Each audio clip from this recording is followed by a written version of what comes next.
नमस्कार मित्रों, आज हम लोग चर्चा करेंगे मेरठ षड्यंत्र केस पर, जो एक बहुचर्चित केस रहा औपनिवेशिक शासनकाल में। और हमें एक चीज़ सोचने पर यह मजबूर कर देता है कि आखिर आइंस्टीन का उस केस से क्या कनेक्शन था, आइंस्टीन क्या चाहते थे, क्योंकि यह तो भारत में हो रहा था और हम लोग गुलाम थे। आइंस्टीन यूके में थे।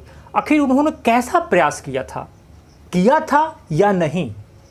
आइए देखते हैं कि आखिर ये है क्या मेरठ षड्यंत्र केस।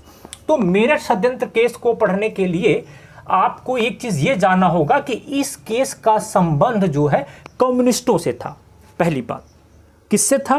कम्युनिस्टों से था। 1920 के बाद से भारत में कम्युनिस्टों का प्रभाव बढ़ता चला गया। इसके आगे हम इस मामले में एक वीडियो हम बनाएंगे जो आपके लिए काफ़ी हेल्पफुल होगा। आइए, मेरठ षड्यंत्र केस इस नाते भी इंपॉर्टेंट हो जाता है कि इसमें 3 अंग्रेज पकड़े गए थे। यानी कि अब 3 अंग्रेजों का पकड़ा जाना इस बात का द्योतक था कि मेरठ ये कम्युनिस्ट का प्रभाव यूके में भी पड़ रहा था, राइट। और 3 अंग्रेजों का नाम अक्सर एग्जामिनेशन में पूछता है: Philip Spratt, Ben Bradley, Lester Hutchinson. Clear? इन तीनों नाम को आप लोग याद किए रहिएगा, ये तीनों नाम पूछता है। कुल 33 लोग गिरफ्तार किए गए थे इस मेरठ षड्यंत्र के तहत। उस 33 में केवल एक इंसान था, मुजफ्फर अहमद, जिसे काले पानी की सजा हुई थी। और इसकी पैरवी को अगर हम देखें तो हमारा पैरवी को जो देखने का नजरिया होगा वो 2 तरीके का होगा। एक भारत के अंदर कैसी पैरवी चल रही थी और एक भारत के बाहर कैसी पैरवी चल रही थी। अगर कम्युनिस्ट पार्टी का प्रभाव इंग्लैंड में था तो इसका मतलब है कि इंग्लैंड में भी इसकी कुछ न कुछ प्रतिक्रिया रही होगी, रसिया में भी कुछ न कुछ इसकी प्रतिक्रिया रही होगी, जो कि मेन तो रसिया का ही प्रोडक्ट रहा है communist.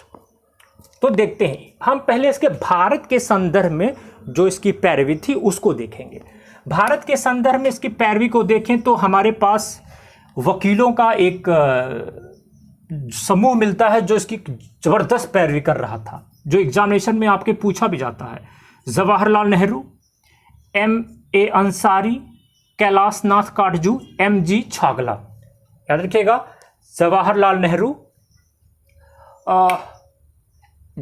Nehru, M.A. Ansari, Kailash Nath Katju, M.G. Chagla. और उसी समय हम देखें, चूंकि पीरियड ये 1929 का है, और उसी 1929 में हम देखें तो केंद्रीय, यानी कि ये तो आउटसाइडर का प्रभाव था जो न्यायालय में लड़ रहे थे। कुछ लोग विधानमंडल में भी लड़ रहे थे। अब यानी कि पैरवी को हमारा देखने का दृष्टिकोण कैसा होगा। आपने ये जो पैरवी चल रही थी, ये तो आपका पैरवी है न्यायालय, यानी कि विधानमंडल के बाहर। लेकिन एक पैरवी विधानमंडल में भी चल रही थी। उस समय के केंद्रीय मंत्री थे मिस्टर मोतीलाल नेहरू, और उन्होंने इस मेरठ षड्यंत्र पर काम रोको प्रस्ताव पारित किया था। यह बहुत इंपॉर्टेंट हो जाता है आपके परीक्षा के दृष्टिकोण से कि काम रोको प्रस्ताव किस बिहाफ पे आया था। तो काम रोको प्रस्ताव यहां पर न्यायालय में ये हो रहा था, और चूंकि एक पब्लिक सेफ्टी बिल प्रस्तुत किया जा रहा था। इस पब्लिक सेफ्टी बिल का जो उद्देश्य था वो साम्यवादियों के खिलाफ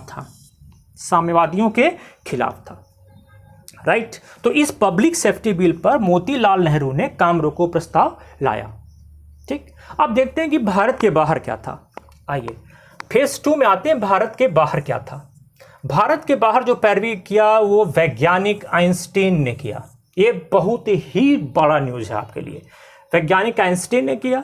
इन्होंने PM मैकडोनाल्ड को पत्र लिखा और रिहा करने की बात की। अगर सपोज दैट एग्जामिनेशन में इस प्रकार से क्वेश्चन आ जाए तो हम लोग आइंस्टीन को कभी नहीं सॉल्व करेंगे, इधर उधर की किसी और को सॉल्व कर चले जाएंगे।